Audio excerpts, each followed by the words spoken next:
नमस्कार गाइस, ब्लगमा यहाँहरूलाई हार्दिक स्वागत छ। हामी छौँ यता क्लास सलाद ल भल यो हाम्रो पुच्चे भाइ हो गाई। यस्तो छ अब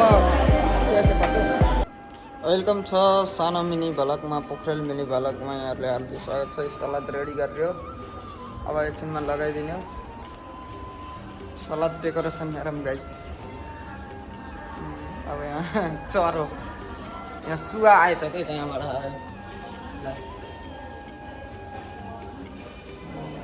सलाद रेडी भयो।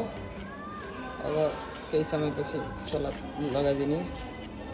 आइटम त छैन केही पनि, हल्का फुल्का जे होस् हल्का फुल्का डेकोरेसन लगाइदिएको रेडी गरेर सुगा 2-3टा अन्डा पारेछ मेरो बा सुगाले।